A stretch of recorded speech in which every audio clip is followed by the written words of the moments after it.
Today I'll be showing you the meals I had for lunch last week. They all ended up taking roughly 10 to 15 minutes to make. They were all super yummy, pretty nutritious, delicious. So yeah, hope you enjoy. Also, shout out to Squarespace for sponsoring this. I like arugula, but only when it comes in small amounts, which at the grocery store, it usually doesn't. A really good way to get rid of huge amounts of this stuff is to turn it into pesto. First things first, I preheated my oven to 200 degrees Celsius and lined a baking sheet with parchment paper. Onto the sheet, I placed 2 pieces of bread and about a handful of cashews. While that was going on, I got started on the actual pesto. To my food processor, I added 2 to 3 large handfuls of arugula or rocket, some lemon juice, a little bit of olive oil, some vegan pizza cheese. I'm sure the cheese can be omitted. Substitute it with maybe a tablespoon of nutritional yeast and a teaspoon of miso paste. I'm also adding some water here, the roasted cashews eventually, salt, and garlic powder. After blending this, I added some more salt and a bit of lemon zest. That was quite a bit of pesto. Plus, I also added a few cherry tomatoes, mostly for the aesthetic, to get that nice complementary green and red color contrast. And that was lunch number 1. Okay, let's start this next day off with a food haul, or rather a food haul full of gifts. I did not pay for any of this. Even though I wasn't specifically asked to promote them on here, I wanted to give Tante Emma und Weeks a quick shout out anyway, because I think what they're doing is really cool. They're a plastic-free and emission-free grocery delivery service here in Berlin, and they got me all these things. Just so much quinoa, cornflakes, raisins, hazelnut chocolate, this plant-based honey, and a couple of veggie spreads, both of which are made out of vegetables that otherwise would have been thrown away. For lunch, I cooked up some of the whole wheat pasta. While that was boiling, I put together a new pan I got for myself.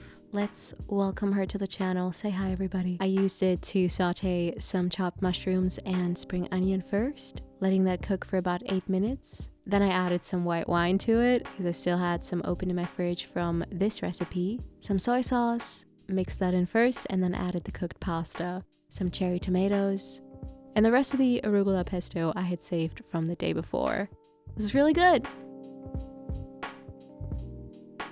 Moving on to Wednesday, where I made a recipe inspired by my friend Nina. She'd made these mini vegan omelets, so I tried to make something very similar to this and ended up with these yummy and quite fluffy chickpea pancakes. In a small bowl, combine all the dry ingredients first. Some chickpea flour, a dash of curry powder, a dash of smoked paprika powder, some salt, some baking powder, nutritional yeast, and garlic powder. Give that a quick stir before you add some unsweetened non-dairy milk, plus a tiny bit of apple cider vinegar. It kind of surprised me how much this mixture smells like falafels.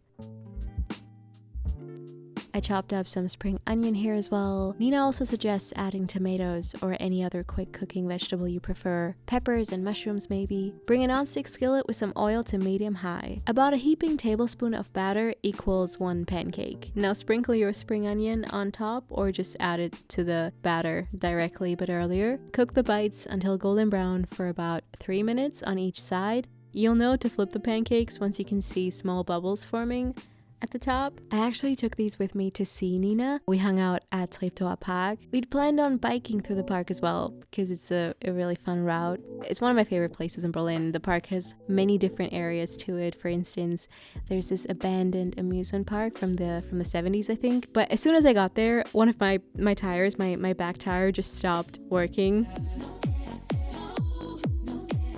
Didn't want to cooperate anymore. I probably rode over glass or something, and now I have to take this to a bike shop like a grown-up.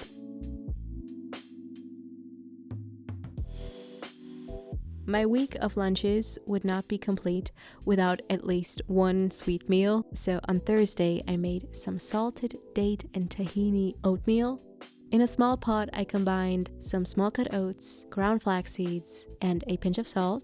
Then I added some unsweetened almond milk and a bit of water. I brought this up to a boil to let it simmer on medium for like 6 to 10 minutes, stirring every once in a while. I also grabbed a bunch of dates, deep-pitted them, if that is a word, chopped them up into chunks and added those to the oats, alongside a heaping teaspoon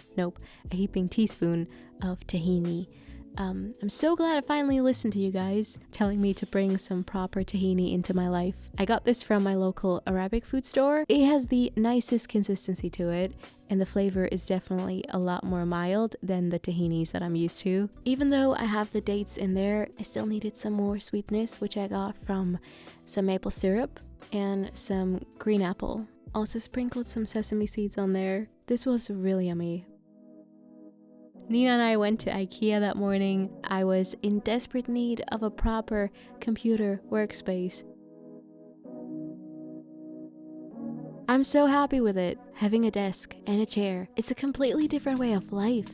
For breakfast, we made these delicious multicolored smoothie bowls. Lunch that day was a whole lot less exciting. It was just some quick polenta with veggies and tahini sauce. To a small saucepan, I added some polenta, some of this vegan chickenless salt, which basically just tastes like vegetable stock powder, and water.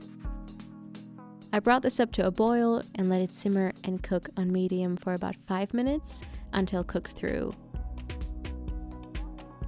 To a tablespoon of tahini, I added some nutritional yeast, garlic powder, soy sauce, white wine vinegar, a little bit of maple syrup, and unsweetened soy milk. Vegetable-wise, I chopped up some baby peppers, some cucumber, and smoked tofu.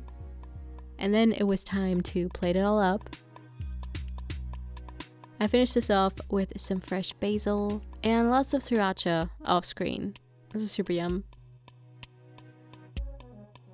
Alright, let's move on to Saturday, shall we? In my previous video, I showed you guys a way to make your own melty vegan cheese, and I'm going to be using just that to make some sort of panini grilled cheese type thing here.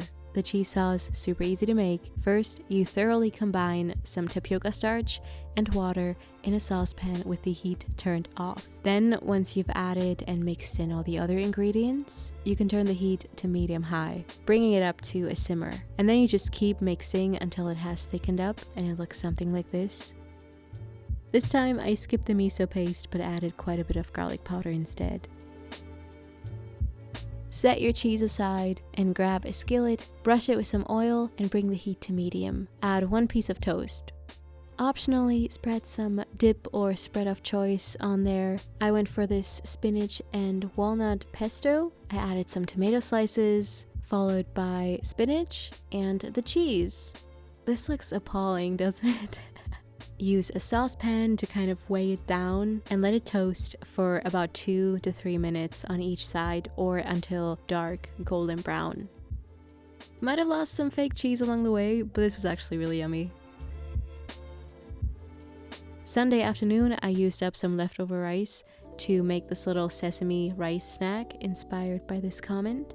Now, if you don't happen to have any rice left over, you will obviously have to cook it first and then let it cool, which takes a bit longer than 10 minutes. So this recipe might be cheating the title a little bit. Anyway, have some cooked sticky sushi rice ready. Fun fact for the Germans, sushi rice equals Milchreis.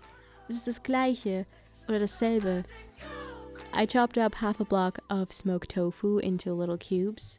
I seasoned the rice with some rice vinegar, salt, and sesame oil. Usually kimbap, is that how you say it? You treat it like sushi, rolling it with seaweed, but I was going for more of a lazy approach, simply rolling the rice into balls and then coating it with sesame seeds. To some of them, I'd added a piece of smoked tofu as well. The sesame oil was definitely working against me in this. It made everything not stick together anymore as much. So I would say skip it. Like, it still works if you add it, but you have to make sure to press everything firmly together with your hands. Also, definitely make sure that your sesame seeds are toasted, because that's kind of the best part about this. For my dip, I combined some store-bought hummus with rice vinegar. If you don't like vinegar that much, you can use water instead. And gochujang, which is the super spicy Korean chili paste. I just started with a small, tiny baby amount and then just kept adding more and more until I was at my preferred level of spiciness. I served the bites with the sauce, of course, and also some cucumber ribbons. I made those with a vegetable peeler. This was so yummy. Highly recommend. Don't think I've said that yet in this video. And that is it for the week. I hope there was something of interest for you in this video. One more thing I wanted to mention. You know Artemis, right? She's a recurring character on this channel, and she just launched her own food blog sharing a bunch of beautiful, gorgeous, unbelievably artsy vegan recipes. I'll link to her page down below in case you're interested. And funny thing, our team made this website with none other than Squarespace. This must be the smoothest of segues I've ever done. Create your own beautiful slice of internet space using one of Squarespace's many professionally designed templates. Personalize them as much as you want. Artemis used the template Rally, if you were wondering. In case you need a logo, you can use Squarespace for that as well. They also offer email marketing services. And yeah, start today. Build your business, realize your ideas with a stunning new site. Go to squarespace.com/MinaRome or use the code MinaRome to save 10% on your first purchase of a new site or domain. Thank you so much for watching until the end, and just for watching in general. You don't have to watch till the end, but I appreciate it. Until next time, bye!